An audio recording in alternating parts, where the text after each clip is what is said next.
నమస్తేనండి. అందరూ బాగుండాలని, లలితా పరమేశ్వరి అమ్మవారి ఆశీస్సులు మనందరిపైన ఉండాలని మనస్ఫూర్తిగా కోరుకుంటున్నాను. ఈరోజు ఫల్గుణ మాసంలో వచ్చే సోమవారము, పైగా ఈ రోజుకు ఓ ప్రాధాన్యత ఉంది. అదే పుత్రగణపతి వ్రతం. ఈ రోజున భారతీయ సనాతన సంప్రదాయంలో పుత్ర సంతానానికి ఎంతో ప్రాధాన్యత ఉంది. వేదంలో చెప్పబడ్డ ప్రకారము మనిషి పుడుతూనే 3 రుణాలతో పుడతాడు. అందులో ఋషి రుణము, దేవ రుణము, పితృ రుణము అనేవే ఆ 3 రుణాలు. అందులో చివరిదైన పితృ రుణము తీరాలి అంటే సంతానవంతుడై ఉండాలి. ఇదే విషయాన్ని ధర్మశాస్త్రాలు కూడా పున్నామ నరకాత్రాయ ఇతి పుత్ర అని, అంటే పుత్రుడు అనేవాడు పున్నామ నరకాల నుంచి రక్షిస్తాడు అని చెబుతున్నాయి. అయితే పుత్ర సంతానానికి ప్రాధాన్యం లభించడంలో ఒకనాటి సాంఘిక పరిస్థితుల ప్రభావం కూడా ఉండవచ్చును. కనుక పుత్రుడు జన్మిస్తే తమ తర్వాత వంశపారంపర్యంగా రాజ్య పరిపాలన స్వీకరించేందుకు ఆనాటి ప్రభువులు వ్యవసాయము తదితర పనులలో చేదోడు వాదోడుగా ఉంటాడు అని సామాన్య ప్రజలు భావించేవారు. ఆ విధంగా ఈ భావన ప్రజలలో స్థిరంగా నిలిచిపోయింది అని చెప్పవచ్చును. దుష్కార్యాలను ఆచరించిన వాడు దాని ఫలితాన్ని అనుభవించి తీరవలసినదే. అదే పూర్వజన్మలోనిదైనా కావచ్చు, లేదా ఈ జన్మలోనిదైనా కావచ్చు.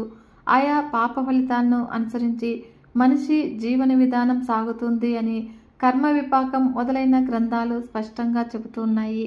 గణపతి ఆరాధన వల్ల సంతానాన్ని పొందవచ్చును అని నారద పురాణంలో చెప్పబడింది. గణాలకు ఆదిగా, విఘ్నాలకు అధిపతిగా ఆవిర్భవించినటువంటి గణేశునికి ఆకారాన్ని బట్టి, ఆధిపత్యాన్ని బట్టి అనేకమైనటువంటి నామాలు ఏర్పడ్డాయి. ఎల్లప్పుడూ కూడా మూలాధారంలో నివసించే వినాయకుడిని యోగులు ప్రతినిత్యము కూడా ధ్యానిస్తూ ఉంటారు అని గణపతి అథర్వ శీర్షం వర్ణిస్తుంది. వినాయక చవితి వ్రతము, సంకటహర చతుర్థి వ్రతము, దూర్వా గణపతి వ్రతము తదితర వ్రతాలు గణపతిని ఉద్దేశించినవే. అయినప్పటికీ కూడా పుత్రఫలప్రదంగా చెప్పబడింది మాత్రము పుత్ర గణపతి వ్రతమే. గణపతియే ప్రధాన దైవంగా ఆరాధించబడే పుత్ర గణపతి వ్రతాన్ని ఫల్గుణ శుద్ధ చవితి రోజున ఆచరించాలి అని వ్రత నిర్ణయ చంద్రిక అనే గ్రంథం వల్ల తెలుపుతోంది. కాబట్టి ఈ రోజున ఉదయాన్నే తలంటు స్నానం చేసి వ్రతానికి కావలసినటువంటి దూర్వారాలు, గన్నేరు పువ్వులు, ఉండ్రాళ్ళు, అరటిపళ్ళు తదితరాలను వ్రతానికి ముందుగానే సిద్ధంగా ఉంచుకోవాలి. ఈ రోజున భార్యాభర్తలు ఇద్దరూ కూడా ఇంటిలో ఈశాన్య భాగంలో నేలపై అలికి దానిపై తెల్లని వస్త్రాన్ని పరచాలి. దానిపై ధాన్యాన్ని పోసి మధ్యలో వినాయకుని ప్రతిమను స్థాపించుకోవాలి. అయితే ప్రతిమ లేనట్లయితే ఒక కలశాన్ని కూడా పెట్టుకోవచ్చును, లేదా మట్టితో గణపతి ప్రతిమను తయారు చేసుకోవచ్చును. అలా తయారు చేసిన అనంతరము దీపారాధన చేసి అది దోష నివారణ ద్వారా సంతాన ప్రాప్త్యర్థము పుత్ర గణపతి వ్రతం కరిష్యే అని సంకల్పం చెప్పుకుని పూజను ప్రారంభించాలి. ఇక విఘ్నేశ్వరునికి ఓం గం గణపతయే నమః అంటూ బిగ్గరగా చెబుతూ ఉపచారాలను సమర్పించాలి. ఇక పంచామృతాలతో అభిషేకించి గణపతికి ఇష్టమైనటువంటి ఉండ్రాళ్ళు, పండ్లు తదితరాలను నైవేద్యంగా సమర్పించి భక్తి శ్రద్ధలతో నీరాజన సేవతో పూజను ముగించాలి. ఏ పూజలోనైనా కూడా నామమాత్రంగా కాకుండా భక్తి శ్రద్ధలే ప్రధానంగా ఇచ్చినట్లయితే సత్ఫలితాలను పొందవచ్చును. గణపతి ప్రీతి కొరకు 21 నామాలైనటువంటి నామాలను చదువుతూ 21 దూర్వారాలు, గన్నేరు పుష్పాలను గణపతిపై ఉంచాలి. అనంతరము గణపతి పుత్ర గణపతి కథను లేదా విన్న తర్వాత అక్షతలను దంపతులు శిరస్సుపై ధరించాలి. పిదప తీర్థ ప్రసాదాలను స్వీకరించి ఆనాటి సాయంత్ర వేళలో భోజనాన్ని చెయ్యాలి. వ్రత కథ ఏమి అనగా, పూర్వము కృతవీరుడు అనే రాజు ఉండేవాడు. ఆయన భార్య పేరు సుగంధ. సంతానం లేకపోవడంతో వీరు ఎన్నో వ్రతాలను ఆచరించారు. అమిత బల పరాక్రమవంతుడు, సకల సద్గుణవంతుడు కూడాను. ఎన్నో యజ్ఞాలు, యాగాలు నిర్వహించి విరివిగా దాన ధర్మాలు చేసిన మంచివాడు, సత్యవాది, ఇంద్రియాల్ని అధీనంలో ఉంచుకున్న సత్పురుషుడు. నిత్యము కూడా దేవతల్ని పూజిస్తూ అతిథుల్ని సేవిస్తూ ఉండటము అతడికి ఇష్టమైన పని. బల సమేతుడైనటువంటి కృతవీరుడు నిత్యము కూడా 12,000 మంది విప్రులతో సహపంక్తి భోజనం చేసేవాడు. అలాంటి ఆ మహారాజుకి సుగంధి అనే భార్య ఉంది. ఆమె కూడా మహాపతివ్రత, సుగుణవతి, అతిలోక సౌందర్యవతి. ఆమె కూడా భర్తలాగానే సదాచారాల మీద ప్రీతి కలిగిన పడతి. అయితే ఆ పుణ్య దంపతులకి ఎంతకాలం గడిచినా కూడా సంతానం మాత్రం కలగలేదు. పుత్ర సంతానం కోసం వారు చెయ్యని వ్రతం లేదు, చేయని దానము లేదు. అలా ఎన్ని యాగాలు చేసినా, ఎన్ని పుణ్యతీర్థాలు సేవించినా ఫలితం మాత్రం లేకపోయింది. ఎంతో నిరాశ పొందినటువంటి కృతవీరుడు ఒక రోజున తమ మంత్రులకి రాజ్యభారాన్ని అప్పగించి అరణ్యానికి వెళ్ళిపోయాడు. అక్కడ ఒక సముచితమైన ప్రదేశంలో నారవస్త్రాలు ధరించి కఠోర దీక్షతో తపస్సు చేయడం ప్రారంభించాడు. నిగ్రహంతో ఆహారాన్ని వదిలేసి కేవలం పైనుంచి రాలినటువంటి ఆకుల్నే భుజిస్తూ తన తపస్సును కొనసాగిస్తూ ఉన్నాడు. ఇలా ఎన్నో సంవత్సరాలు గడిచాయి. అప్పుడు రాజు శరీరము చిక్కి శల్యమైపోయింది. ఉండగా ఒక రోజున ఆకాశ మార్గంలో సంచరిస్తూ ఉన్నటువంటి నారద మహర్షి ఆ అరణ్య ప్రాంతం మీదుగా నుంచి వెళుతూ ఉండగా క్రింద కృతవీరుడు తపస్సు చేస్తూ కనిపించాడు. చూద్దాము అనుకుని కిందకు దిగినటువంటి ఆయనకి చిక్కి శల్యమైనటువంటి కృతవీరుడు కనిపించాడు. ఆయనకు ఎంతో జాలి కలిగింది. వెంటనే అక్కడి నుంచి పితృలోకానికి వెళ్లి కృతవీరుడి తండ్రిని కలిశాడు. సంతానం కోసము అతడి కొడుకు పడుతూ ఉన్నటువంటి బాధల్ని చెప్పి వెళ్లిపోయాడు.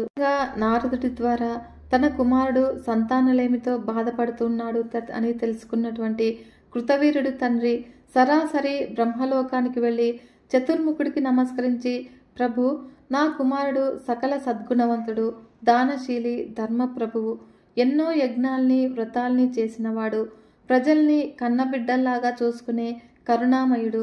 అలాంటి నా కుమారుడికి సంతానం కలగకపోవడానికి కారణం ఏమిటి? అతడు ఏ పాపం చేశాడు? ఏం చేస్తే నా పుత్రుడి పాపం తొలగిపోయి అతడికి సంతాన ప్రాప్తి కలుగుతుంది? దయచేసి చెప్పండి, దాన్ని నా కుమారుడికి తెలియజేస్తాను అని దీనంగా ప్రార్థించాడు. బ్రహ్మదేవుడు కృతవీరుడి తండ్రితో అతడి కుమారుడి పూర్వజన్మ వృత్తాంతాన్ని ఇలా చెప్పాడు. పూర్వము నీ కుమారుడు రాజ్యం చేస్తూ ఉన్నటువంటి నగరంలోనే సాముడు అనే ఒక పంచముడుండేవాడు. వాడు చాలా దుర్మార్గుడు. అతన్ని చూస్తూనే కర్మ పోయి పుణ్యకర్మలన్నీ కూడా నశించిపోయేవి. ఒక రోజున ఆ చండాలుడు ధనకాంక్షతో దారి కాసి 12 మంది బ్రాహ్మణుల్ని చంపి వారి దగ్గరున్నటువంటి సంపదనంతా కూడా దోచుకున్నాడు. అలా దోచిన సొత్తంతా కూడా తీసుకుని నెమ్మదిగా ఆ సాయంత్రానికి తన ఇంటికి చేరుకున్నాడు. అయితే ఆ రోజున మాఘబహుళ చతుర్థి, చంద్రుడు ఉదయించే సమయానికి ఇంటికొచ్చినటువంటి సాముడు తన కుమారుణ్ణి గణేశ గణేశ అని పేరు పెట్టి పిలిచాడు. కొడుకు బయటికి వచ్చి తండ్రి దోచినటువంటి సొత్తుని పట్టుకుని లోపలికి వెళ్ళిపోయాడు. ఇద్దరూ కలిసి కడుపు నిండా భోజనం చేశారు. కొన్నాళ్లకి సాముడు మరణించాడు. సాముడు పరమ పాపి అయినప్పటికీ కూడా అతన్ని తీసుకువెళ్ళడానికి వినాయక లోకం నుంచి దూతలొచ్చారు. కారణం ఏమిటి అంటే, పూర్వము సాముడు మాఘమాస బహుళ చవితి రోజున దొంగతనం చేసే యావలో పొద్దున్నుంచి కూడా ఏమీ తినకపోవడము, సంధ్యా సమయంలో ఇంటికొచ్చినటువంటి కొడుకుని గణేశ అని పిలవటము, కొడుకుతో కలిసి గణేశుడి ప్రసాదాన్ని తినటం వల్ల అతడికి అమితమైన పుణ్యఫలం లభించింది. పైగా ఆ రోజు గణేశుడి ప్రీతికరమైన తిథి కూడాను. అందుకే అతడికి స్వామివారి అనుగ్రహం లభించింది. దూతలు తెచ్చినటువంటి విమానం ఎక్కి సాముడు వినాయక లోకానికి చేరుకున్నాడు. అలా కొంతకాలం గడిచాక ఆ సాముడే భూలోకంలో కృతవీరుడు అనే పేరుతో నీ పుత్రుడుగా జన్మించాడు. అయితే ప్రస్తుతము అతడు ఎన్ని పుణ్యకార్యాలు చేస్తూ ఉన్నప్పటికీ గత జన్మలో విప్రుల్ని వధించిన పాపం వల్ల ఈ జన్మలో సంతాన భాగ్యానికి లోచుకోలేదు. అలా అతడు చేసినటువంటి పాపం నశిస్తేనే సంతానం కలుగుతుంది అని చెప్పాడు. ఆ మాటలు విన్నటువంటి కృతవీరుడి తండ్రి ఎంతో బాధపడుతూ, పితామహ, నా కుమారుడు చేసినటువంటి బ్రహ్మహత్య పాపం క్షమించరానిది.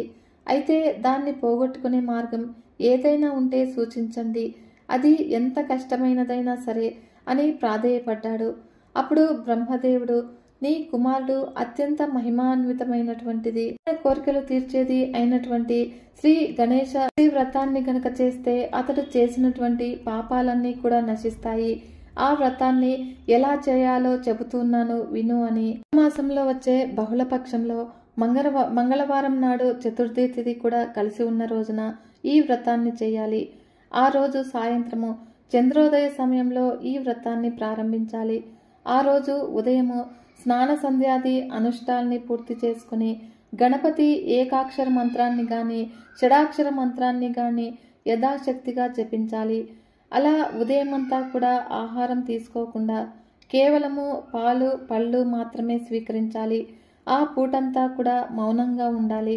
మనసులో గణపతి నామస్మరణ చేస్తూ ఉండాలి. అలా ఆ రోజు సాయంత్రము తెల్ల నువ్వుల పిండి ఉసిరికాయ రసంతో తయారు చేసినటువంటి పదార్థంతో నలుగు పెట్టుకుని స్నానం చేయాలి. తర్వాత కనీసము 1116 లేక 108 సార్లు గణేశుడి ఏకాక్షరి షడాక్షరి లేక అనే వైదిక మంత్రాన్ని గాని జపించాలి. ఇలా జపం పూర్తి చేసిన తర్వాత వరప్రదాయకుడైనటువంటి గణేశుణ్ణి షోడశోపచారాలతో పూజించాలి. స్వామివారికి ఉండ్రాళ్ళు, వడపప్పు, పానకము, అరిసెలు, జంతికలు, పూర్ణాలు, బూరెలు, పరమాన్నము, పులిహోర, చక్ర పొంగలి, కట్టి పొంగలి లాంటివి కొలది సమర్పించాలి. ఇక 21 రకాల ఫలాల్ని 21 దూర్వాంకురాల్ని దక్షిణ తాంబూలాల్ని స్వామివారికి సమర్పించాలి. అలా చంద్రోదయం నాటికి వివిధ రకాల పుష్పాలతో గణేశుణ్ణి అందంగా అలంకరించాలి. ఇక చంద్రోదయం కాగానే ముందుగా గజాననుడికి మంత్రోపదేశంతో తర్వాత చంద్రుడికి అర్ఘ్యాన్ని ఇవ్వాలి. అలా అర్ఘ్య ప్రదానం పూర్తయ్యాక స్వామివారికి ప్రదక్షిణ నమస్కారాలు చేసి అపరాధ క్షమాపణ కోరుకుని కనీసము 21 మందికి తగ్గకుండా విప్రులకి భోజనాన్ని పెట్టాలి. ఆ తర్వాత గణేశుడి వ్రతకథ విని తాను మౌనంగా స్వామివారి ప్రసాదాన్ని స్వీకరించాలి. ఇక ఆ రోజు రాత్రంతా నిద్రపోకుండా గణేశ సంకీర్తనలు పాడుకుంటూ జాగారం చెయ్యాలి. గణేశ చతుర్థి వ్రతాన్ని నియమపూర్వకంగా 1 సంవత్సర కాలం పాటు చేస్తే ఆ చేసిన వాడి సకల పాపాలు కూడా క్షయమైపోతాయి. అతడి కోరిన కోరికలన్నీ కూడా తీరుతాయి. ఇక సంతానం లేని వారికి సంతాన భాగ్యం కలుగుతుంది. సకల దోషాలు కష్టాలు తొలగిపోయి ఆయురారోగ్య ఐశ్వర్యాలు సమకూరుతాయి. శత్రువుల బాధలు కూడా ఉండవు. ప్రతి మాసంలో వచ్చే చతుర్థి నాడు ఈ చెప్పిన ఆహార పదార్థాలని స్వీకరిస్తూ నియమపూర్వకంగా వ్రతాన్ని ఆచరిస్తే సకల సిద్ధులు కలుగుతాయి అని బ్రహ్మదేవుడు కృతవీరుడి తండ్రికి గణేశ చతుర్థి వ్రత విధానాన్ని వివరించారు. ఇలా ఇదంతా కూడా విన్నటువంటి కృతవీరుడి తండ్రి ఆనందంతో పితామహ, గణపతి గురించి వింటూ ఉంటే ఆయన మహిమల గురించి తెలుసుకుంటూ ఉంటే నాకెంతో సంతోషంగా ఉంది. ఎంత విన్నా తనివి తీరటం లేదు. కనుక ఈ చతుర్థి వ్రతాన్ని మంగళవారంతో కూడిన చతుర్థి నాడు చేస్తే అత్యంత శుభప్రదమని చెప్పారు కదా. అంగారక చతుర్థికి ఏదైనా ప్రత్యేక విశేషం ఉందా? దయచేసి చెప్పండి అని కోరాడు. కృతవీరుడి తండ్రి అంగారక చతుర్థి గొప్పతనాన్ని మహత్యాన్ని వినిపించమని కోరగా బ్రహ్మదేవుడు అతడికి ఇలా చెబుతూ ఉన్నాడు. పూర్వము భరద్వాజుడు అనే మహర్షి అవంతి నగర సమీపంలో అరణ్యంలో నివసిస్తూ ఉండేవాడు. సంపన్నుడైనటువంటి ఆ మహర్షి వేదాంగాల్ని ఆకలింపు చేసుకుని తాను నేర్చినటువంటి జ్ఞానాన్ని తన శిష్యులకి బోధిస్తూ ఉత్తమ గురువుగా పేరు తెచ్చుకున్నాడు. నిత్యాగ్నిహోత్రుడైనటువంటి ఆ మహర్షి అగ్నిదేవుడిలాగా దివ్య తేజస్సుతో ప్రకాశించేవాడు. ఒక రోజున ఆయన అనుష్ఠానం చేసుకుంటూ ఉన్నప్పుడు ఒక అందమైన అప్సరస ఆయనకి కనిపించింది. అయితే అంత గొప్పవాడైనప్పటికీ కూడా ఆ క్షణంలో మహర్షికి ఆమె మీద కోరిక కలిగింది. దాని ఫలితంగా ఆయన వీర్యము స్థలితమై నేల మీద ఉన్నటువంటి ఒక బొరియలో జారిపడింది. కొద్దిసేపట్లో ఎంతో ఆశ్చర్యంగా ఆ బొరియలో పడ్డ మహర్షి రేతస్సు నుంచి అందమైన బాలుడు ఉద్భవించాడు. మహర్షి అదేమీ కూడా గమనించలేదు. తిరిగి మనస్సుని అదుపులోనికి తెచ్చుకుని తపస్సులో మునిగిపోయినాడు. అప్పుడు ఎర్రటి శరీరంతో తనలో నుంచి పుట్టినటువంటి ఆ బాలుడి సంరక్షణ భారాన్ని భూదేవి స్వీకరించింది. ఆ విధంగా క్రమంగా ఆ బాలుడు పెరగసాగాడు. బాలుడికి 7 సంవత్సరాలు వచ్చాయి. ఒక రోజున ఆ బాలుడు భూదేవితో, అమ్మ, నా తండ్రి ఎవరు? ఎందువల్ల నేను ఇంత ఎర్రగా ఉన్నాను? దయచేసి చెప్పు అని అడిగాడు. అప్పుడు భూదేవి, నాయన, నీ తండ్రి భరద్వాజ మహర్షి. ఆయన వల్లే నాకు జన్మించావు. ఇన్నాళ్ళు కూడా నిన్ను ప్రేమతో పెంచటం వల్లనే ఇంత వాడివయ్యావు అంది భూదేవి. ఆ బాలుడు, అమ్మా, నాకు వెంటనే నా తండ్రిని చూడాలి అని కోరికగా ఉంది. దయచేసి నా కాయాన్ని చూపించు అని అడిగాడు. అప్పుడు వెంటనే భూదేవి అతన్ని తీసుకుని భరద్వాజుడి ఆశ్రమానికి వెళ్ళింది. భరద్వాజుడి దగ్గరికి వెళ్ళి, మహర్షి, మీ వల్లనే ఈ బాలుడు నాకు జన్మించాడు. ఇప్పటిదాకా ఇతన్ని నేనే సంరక్షించాను. ఇతడు మీకు అప్పగిస్తూ ఉన్నాను. ఇకపై వీణ్ణి మీరే పెంచండి అని చెప్పి అక్కడి నుంచి వెళ్ళిపోయింది. అప్పుడు భరద్వాజుడు ఎంతో ఆనందంగా ఆ బాలుణ్ణి ముద్దాడి ఆలింగనం చేసుకుని తన ఒళ్ళో కూర్చోబెట్టుకున్నాడు. ఒక శుభముహూర్తంలో ఆ పిల్లవాడికి ఉపనయన సంస్కారాలు చేసి వేద విద్యల్ని శాస్త్రాల్ని బోధించాడు. అన్ని విద్యలు కూడా నేర్పడం పూర్తయ్యాక సకల సిద్ధుల్ని ప్రసాదించే గణేశ మంత్రాన్ని ఉపదేశించి, కుమార, నేను చెప్పినటువంటి ఈ మంత్రము అనన్య సామాన్యమైనది. దీని మహిమ అపారము. ఈ మంత్రాన్ని శ్రద్ధగా ఉపాసించి గణేశుడి అనుగ్రహాన్ని సంపాదించు. ఆయన ప్రసన్నుడైతే నీకు సకలార్థాల్ని కూడా ప్రసాదిస్తాడు అని ప్రబోధించాడు. తండ్రి ద్వారా గణపతి ఉపదేశం పొందినటువంటి భూదేవి పుత్రుడు అక్కడి నుంచి సరాసరి నర్మదా నది తీరానికి చేరుకున్నాడు. అక్కడ ఒక సముచితమైన ప్రదేశంలో ఆసనాన్ని ఏర్పాటు చేసుకుని ఇంద్రియాల్ని నిగ్రహించుకుని తదేక్ష దీక్షతో గణపతి మూలమంత్రాన్ని జపించసాగాడు. అలా నిరాహారంగా చేస్తున్నటువంటి అతడి తపస్సు 1000 సంవత్సరాలు కొనసాగింది. మాఘమాసంలోని బహుళపక్ష చతుర్థి తిథి. అయితే ఆ రోజున సాయంత్రము చంద్రోదయ కాలంలో దివ్యమైనటువంటి వస్త్రాభరణాలతో, వక్రంగా ఉన్నటువంటి తొండంతో, విరిగిన దండంతో, లాంటి విశాలమైన చెవులతో, కోటి సూర్య సమప్రభుడైనటువంటి గణేశుడు అతడికి సాక్షాత్కరించాడు. భరద్వాజుడి పుత్రుడు కళ్ళు తెరిచేసరికి ఎదురుగా స్వామివారు దివ్యమంగళ రూపం కనిపించింది. అది చూసి తన్మయుడైపోయి అతన్ని ఇలా స్తుతించాడు. లక్షాలక్ష స్వరూపుడివి, బ్రహ్మరూపుడివి, ముల్లోకాల్ని కూడా పరిపాలించేవాడివి, జగత్తుకి ఆధారమైన వాడివి, సృష్టి స్థితి సంహారకారకుడివి, బ్రహ్మవేత్తవి, శ్రేష్ఠుడవి, నిత్యుడవి, నిరామయుడివి, అందరికీ కూడా ఈశుడివి, సమస్త విఘ్నాల్ని కూడా నశింపచేసేవాడివి, సమస్త విఘ్నాల్ని సృష్టించేవాడివి అయినటువంటి ఓ గణనాథ, నీకు నమస్కారము. ఈ విధంగా తన గురించి చేసినటువంటి స్తుతి విని ఆనందించినటువంటి గజాననుడు తన పాదాల మీద పడిపోయినటువంటి భూమి పుత్రుణ్ణి పైకి లేపి మృదుమధురంగా, కుమార, నీ భక్తికి, నీ తపస్సుకి ఎంతో మెచ్చాను. నీవు చిన్నవాడివైనా కూడా ఎంతో తీవ్రమైన తపస్సు చేశావు. కనుక నీ కోరిక ఏమిటో చెప్పు, తప్పకుండా అనుగ్రహిస్తాను అని అన్నాడు. ఆ బాలుడు, గజానన, నీ దివ్య దర్శనంతో నా జన్మ పావనమైంది. నాతో పాటు నా వంశం కూడా పావనమైంది. అలాగే సకల పర్వతాలతో, నదీ నదాలతో విలసిల్లే ఈ భూమి కూడా ఎంతో పవిత్రమైనది. నిన్ను స్తుతించడంతో నా మాటలు ధన్యమయ్యాయి. తమరు నన్ను అనుగ్రహించాలి అనుకుంటే నాకు స్వర్గలోక ప్రవేశాన్ని కల్పించండి. అక్కడి దేవతలతో పాటు అమృతాన్ని సేవించే భాగ్యాన్ని ప్రసాదించండి. నేను లోకంలో మంగళుడు అనే పేరుతో ప్రసిద్ధి చెందాలి. నీ దివ్య దర్శనము నాకు లభ్యమైన ఈ చతుర్థి తిథి పరమ పుణ్యమైన తిథిగా, సకల సంకటాలని కూడా తీర్చేదిగా మారాలి. కనుక ఈ పవిత్ర తిథి నాడు నీ దివ్యవ్రతాన్ని ఆచరించిన వారికి సకలాభీష్టాలు నెరవేరాలి.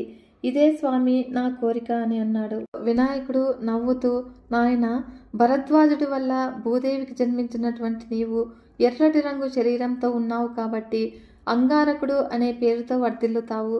నీకు నేను దర్శనమిచ్చిన ఈ తిథి అంగారక చతుర్థిగా లోకంలో విఖ్యాతి చెందుతుంది. కనుక ఎవరైతే ఈ అంగారక చతుర్థి తిథి నాడు నా వ్రతాన్ని చేస్తారో వారికి 1 సంవత్సరం పాటు ప్రతి మాసంలో వచ్చే చతుర్థి నాడు వ్రతం చేస్తే ఎంత పుణ్యం వస్తుందో అంత పుణ్యము ఈ ఒక్కరోజు చేయటం వల్ల లభిస్తుంది. ఇది ఎంతో గొప్ప వ్రతము. కనుక ఈ వ్రతాన్ని చేయటం వల్ల నీవు వచ్చే జన్మలో అవంతి రాజ్యానికి రాజు అవుతావు అని చెప్పి అంతర్ధానమయ్యాడు. భూమిపుత్రుడు గజాననుడి అనుగ్రహంతో అంగారకుడిగా మారి 10 చేతులతో ఉన్న సుందర గణేశుని ప్రతిమని ప్రతిష్ఠించాడు. తాను తపస్సు చేసినటువంటి ప్రాంతంలో స్వామివారికి పెద్ద ఆలయాన్ని నిర్మించి ఆయనకి మంగళ గణపతి అని పేరు పెట్టాడు. అలా కాలక్రమంలో ఆ ప్రాంతము కామదాతృ క్షేత్రంగా ప్రసిద్ధి చెందింది. అంగారకుడు ఆ ఆలయంలోనే నివసిస్తూ ప్రతిరోజు కూడా స్వామివారిని పూజిస్తూ ఉండేవాడు. ప్రతి చతుర్థికి ఎంతో వైభవంగా ఉత్సవాలు జరిపించేవాడు. అలా కొంతకాలం గడిచాక గజాననుడు దూతలు అతన్ని తీసుకువెళ్ళడానికి విమానంతో వచ్చి సశరీరంగా అతన్ని గణపతి కొలువుకి తీసుకుపోయారు. శనివారం నాడు చవితి తిథి కలిసిన రోజు అంగారకుడి చతుర్థి వ్రతాన్ని ఆచరించిన కారణంగా అతడికి గణపతిలోక ప్రాప్తి కలిగింది.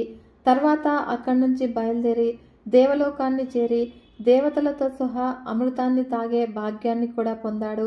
ఆ అంగారకుడే భౌముడి అంటే భూమిపుత్రుడు అనే పేరుతో కూడా లోకంలో ప్రసిద్ధి చెందాడు. భూలోకంలో ఉన్న పాలినేరం అనే నగరానికి దక్షిణ భాగంలో చింతామణి వినాయకుడు అన్న పేరుతో విఘ్న నివారకుడైన గణపతి మంగళమూర్తిగా వెలిశాడు. అదే అంగారకుడు ప్రతిష్ఠించినటువంటి ఆలయము. ప్రతిరోజు సిద్ధులు గంధర్వులు చంద్రోదయ సమయంలో ఆ ఆలయానికి అదృశ్య రూపంలో వచ్చి చింతామణి గణపతిని అర్చించుకుని వెళతారు. గణపతికి ఏమి లేకపోయినా కూడా దూర్వాంకురాలు అంటే ఎంతో ప్రీతికరమైనవి. ఈ రోజున దూర్వాంకుర వృత్తాంతం గురించి తెలుసుకుందాము. దక్షిణ దేశంలో అవంతి అనే నగరం ఉండేది. దాన్ని సులభుడు అనే రాజు పరిపాలించేవాడు. సద్గుణవంతుడు, దానశీలి, భక్తిపరుడు అయినటువంటి ఆ మహారాజు గణపతిని నిత్యము ఆరాధించేవాడు. అతడి భార్య పేరు సుముద్ర. మహాపతివ్రత, భర్తకి అన్ని విషయాల్లోనూ కూడా సహకరించే ఉత్తమ ఇల్లాలు. నిత్యదేవ బ్రాహ్మణ అతిథుల్ని పూజిస్తూ ఉండేది. ఉండగా ఒక రోజున సులభుడు అతడి భార్యతో కలిసి పురాణ శ్రవణం చేస్తూ ఉన్నాడు. ఆ సమయంలో బాగా చిరిగిన మాసిన వస్త్రాలతో మధుసూదనుడు అనే బీద బ్రాహ్మణుడు అక్కడికి వచ్చి భిక్షని ఆచించాడు. రాజు అతడి వాలకాన్ని చూసి గట్టిగా నవ్వి అవమానించాడు. అందుక విప్రుడు ఆగ్రహించి, రాజా, ధనమదంతో నిండిపోయినటువంటి నీవు భిక్షార్థినై వచ్చినటువంటి నన్ను చూసి దారుణంగా పరిహసించావు.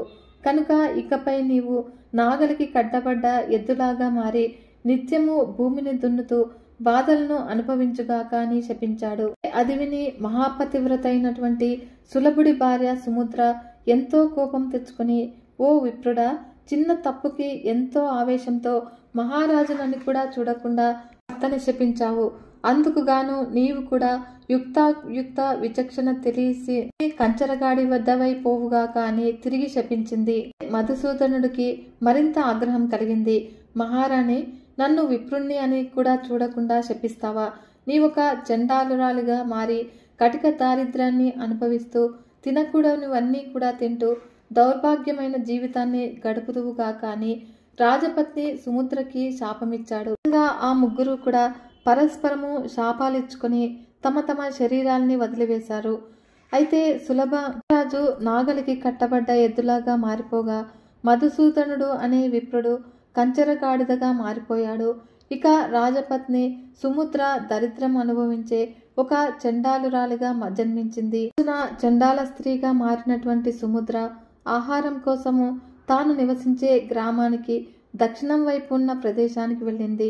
అక్కడ దారిలో ఆమెకు ఒక దివ్యమైన ఆలయం కనిపించింది. అది మహామహిమాన్వితుడైనటువంటి గణేశుడి మందిరము. అప్పుడు ఆమె నెమ్మదిగా ఆ ఆలయ ప్రాంగణానికి చేరుకుంది. ఆలయానికి సమీపంలో ఒక గ్రామం కూడా ఉంది. చండాలి అక్కడే నివాసాన్ని ఏర్పరచుకుంది. నిత్యము కూడా ఆ మందిరానికి ఎంతో మంది మునులు, యోగులు, భక్తులు వచ్చి స్వామివారిని అర్చించి తిరిగి వెళుతూ ఉండేవారు. అలా కాలక్రమంలో ఒక రోజున భాద్రపద శుక్ల చతుర్థి తిథి వచ్చింది. ఆ రోజు గ్రామంలో ఉన్నటువంటి ప్రజలందరూ కూడా ప్రతి ఇంట్లో చిన్న చిన్న గణపతి మందిరాలు నిర్మించి పార్థివ గణపతిని అందులో స్థాపించి స్వామివారిని ఎంతో భక్తి శ్రద్ధలతో పూజించసాగారు. ఉన్నట్టుండి ఆ రోజు ప్రళయ భీకరంగా గాలితో కూడిన వర్షం ప్రారంభమైంది. అలా వర్షం ధాటికి తట్టుకోలేక గ్రామంలో ఉన్నటువంటి ఇళ్లకి వెళ్ళి ఆశ్రయం కోరింది చండాలి. అయితే ఎవరూ కూడా ఆమె రూపం చూసి ఆశ్రయం ఇవ్వలేదు. అలా ఏ ఇంటికి వెళ్ళినా కూడా అందరూ కూడా ఆమెను తిరస్కరించేవారు. చండాలి చలి బాధ తట్టుకోలేక గణపతి ఆలయ ప్రాంగణానికి చేరుకుంది. అక్కడ వాన కురవని ప్రదేశాన్ని చూసి ఆ పక్కనే ఉన్నటువంటి గడ్డితో చలిమంట వేసుకుంటుంది. ఆమె అలా చలిమంట కాచుకుంటూ ఉండగా ఆ మంటల్లో నుంచి కాలని ఒక గడ్డి పరక వెళ్ళి ఆలయంలో ఉన్నటువంటి గజాననుడి పాదాల మీద పడింది. ఆశ్చర్యకరంగా అదే సమయానికి కంచరగాడిదగా చెప్పించబడ్డటువంటి మధుసూదనుడు గాడిద రూపంలో ఉన్న వానికి తట్టుకోలేక అదే ఆలయ ప్రాంగణంలోనికి వచ్చాడు. అదే విధంగా ఎద్దుగా శపించబడ్డ సులభుడు కూడా ఎద్దు రూపంలో అక్కడికి వచ్చాడు. గాడిద ఎద్దు ఈ రెండూ కూడా చలిమంట కోసము చండాలి ప్రోగు చేసినటువంటి గరికమోపు మీద పడి తినడం ప్రారంభించాయి. ఆ విధంగా గడ్డి తినడంలో అవి ఒకదానితో ఒకటి పోటీ పడ్డాయి. ఆ క్రమంలో వాటి మూతులకు అతుక్కున్నటువంటి గరికలు కొన్ని ఎగిరి వెళ్లి గణపతి పాదాల మీద పడ్డాయి. చలి కాచుకుంటూ ఉన్నటువంటి చండాలికి కోపం వచ్చింది. తాను సేకరించినటువంటి గరికని తినేస్తూ ఉన్నటువంటి ఎత్తు గాడిదల్ని అక్కడున్నటువంటి కర్రతో చావుగొట్టింది. తర్వాత ఆకలికి తట్టుకోలేక అక్కడ భక్తులకి పంచటానికి సిద్ధంగా ఉంచినటువంటి ప్రసాదాన్ని తినివేసింది. కొద్దిసేపటికి వాన వెలిసింది. దాంతో లోపలికి వచ్చినటువంటి భక్తులు పూజారులు గుడిని అపవిత్రం చేసినటువంటి గాడిదని ఎద్దుని చెండాల్ని చూశారు. అప్పుడు వారికి కోపం వచ్చి ఆ ముగ్గురిని కూడా కర్రలతో బాదుతూ వెంబడించారు. అప్పుడు వారి దెబ్బలకి తట్టుకోలేక గాడిద ఎద్దు ఆ చెండాలి ఈ ముగ్గురు కూడా గుడి చుట్టూ కూడా పరిగెత్తడం ప్రారంభించాడు. అయినా కూడా భక్తులు వాటిని వదల్లేదు. కొట్టే దెబ్బలు తట్టుకోలేక ఆ ముగ్గురు కూడా భీకరంగా ఆక్రందనలు చేస్తూ గుడి బయటికి వచ్చి మరణించారు. పైనుంచి గజాననుడు వీరు పడే బాధల్ని గమనిస్తూ ఉన్నాడు. ఆయనకి వారి మీద జాలి కలిగింది. తనలో ఇలా అనుకున్నాడు, శాపగ్రస్తులైనటువంటి ఈ ముగ్గురు కూడా ఇంతకు ముందే గరికల ద్వారా తెలియకుండానే నా పాదాల్ని అర్చించారు.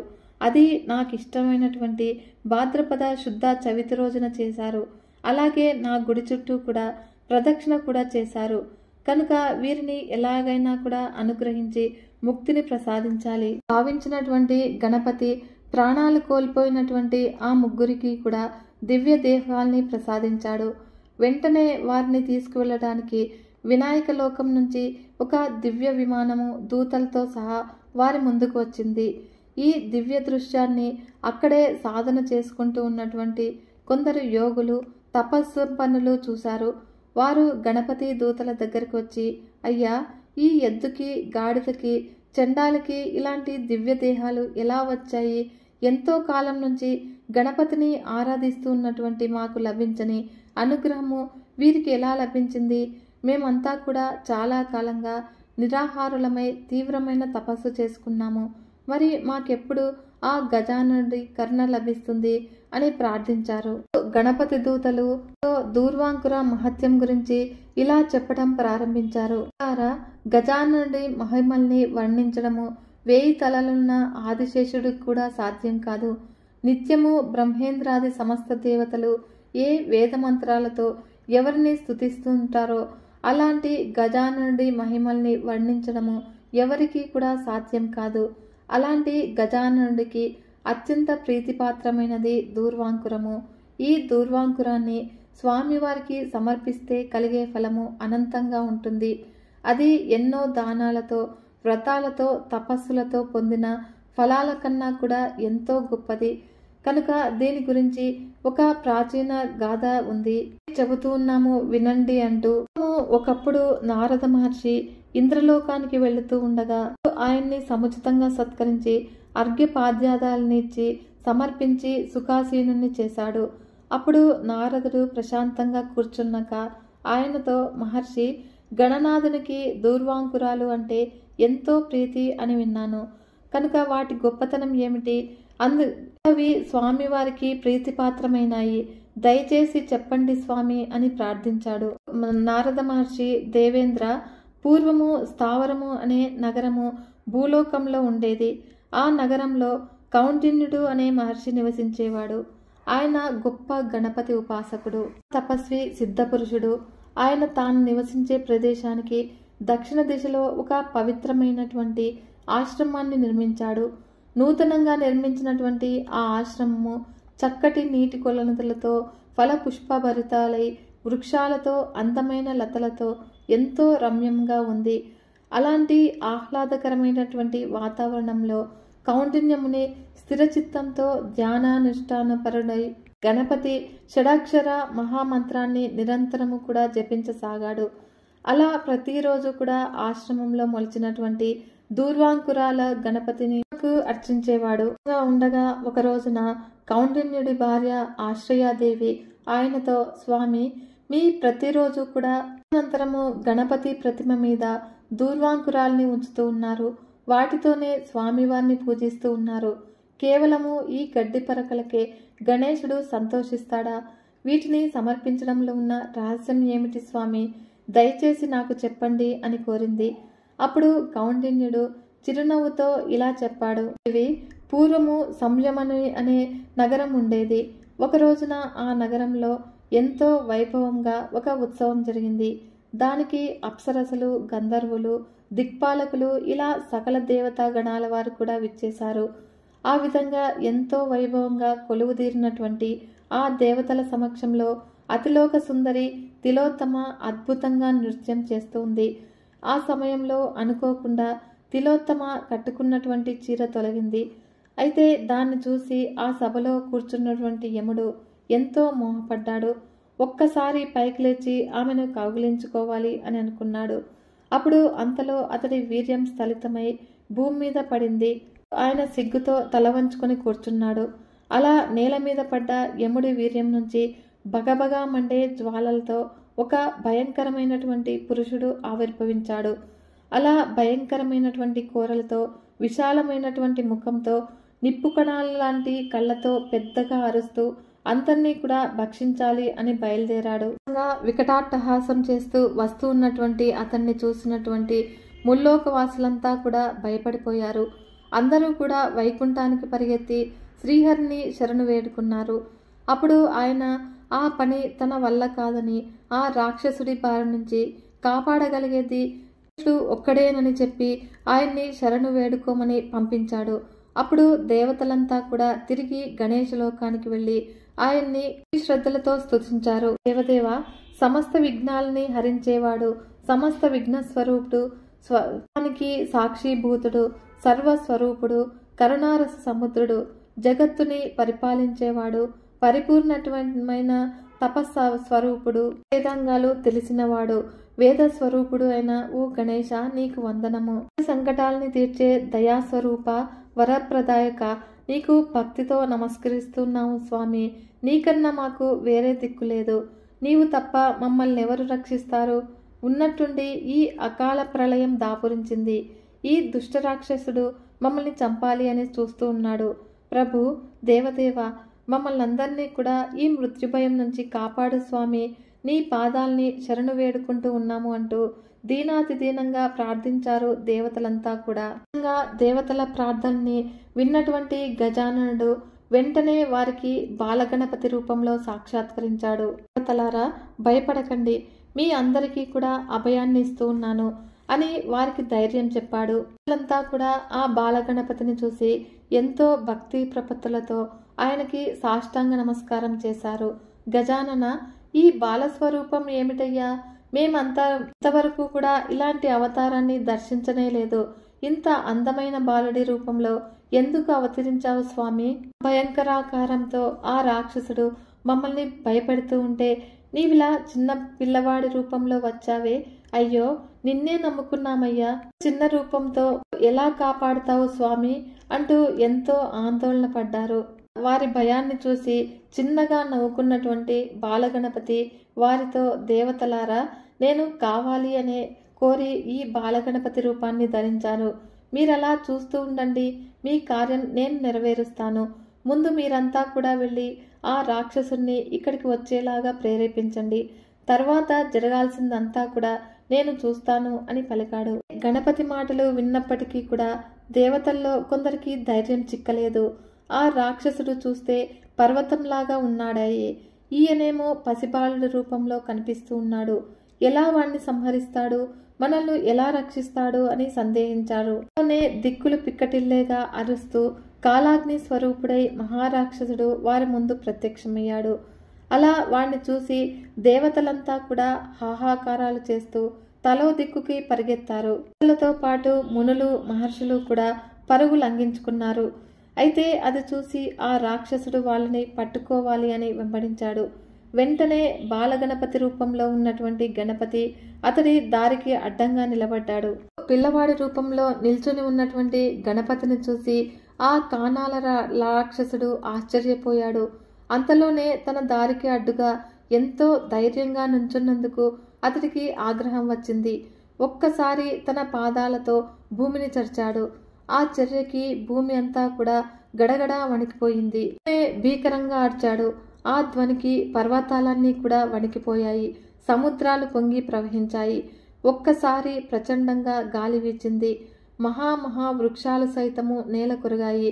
అయితే ఇంత జరుగుతూ ఉన్నా కూడా బాలగణపతి మాత్రం ఏమాత్రం చలించలేదు.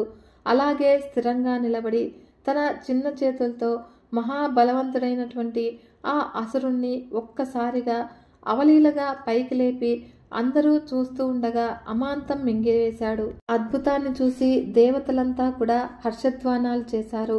బాలగణపతికి నమస్కరించి స్తుతించారు. ఆ విధంగా బాలగణపతి ఉదరంలోనికి చేరినటువంటి రాక్షసుడు లోపలే దగ్ధమైపోయాడు. దాంతో బాలగణపతి శరీరమంతా కూడా వేడెక్కిపోయింది. అప్పుడు ఈ విషయము గ్రహించినటువంటి దేవేంద్రుడు చల్లదనం కోసము స్వామివారికి చంద్రకళని బహూకరించగా ఆయన దాన్ని వెంటనే తన నుదుటి మీద ధరించాడు.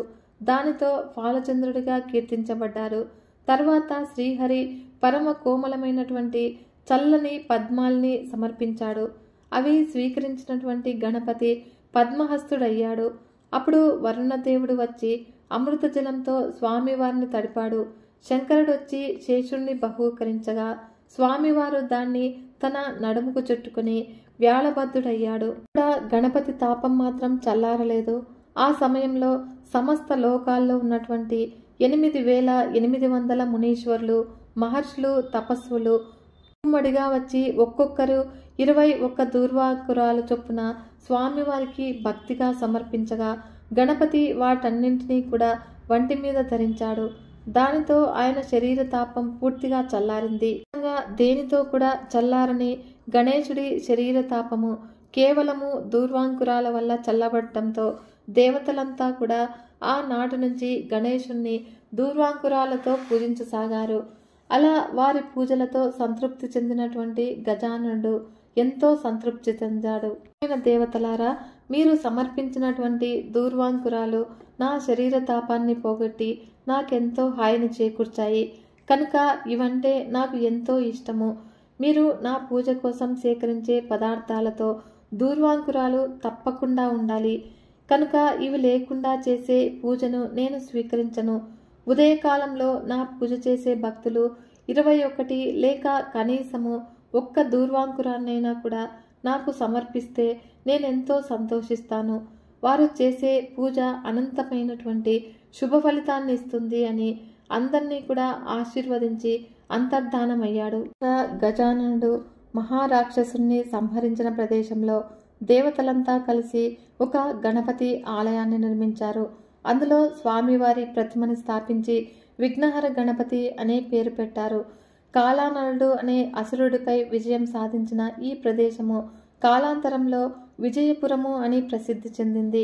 ఇక్కడ చేసినటువంటి జపము తపము అనంతమైన పుణ్యఫలాన్ని ఇస్తుంది. ఈ రోజున దూర్వాంకుర మహత్యం గురించి చదివినా కూడా అనంతమైన పుణ్యఫలం లభిస్తుంది. గజాననుడి అనుగ్రహము తప్పక లభిస్తుంది. వీడియో కనుక మీకు నచ్చినట్లయితే ఒక చిన్న లైక్ చేసి మన ఛానల్ని ఇంతవరకు సబ్స్క్రైబ్ చేసుకోకుంటే సబ్స్క్రైబ్ చేసుకొని సపోర్ట్ ఇవ్వండి ఫ్రెండ్స్. మరొక మంచి వీడియోతో మీ ముందుకు వస్తాను. అంతవరకు సెలవు. నమస్కారం.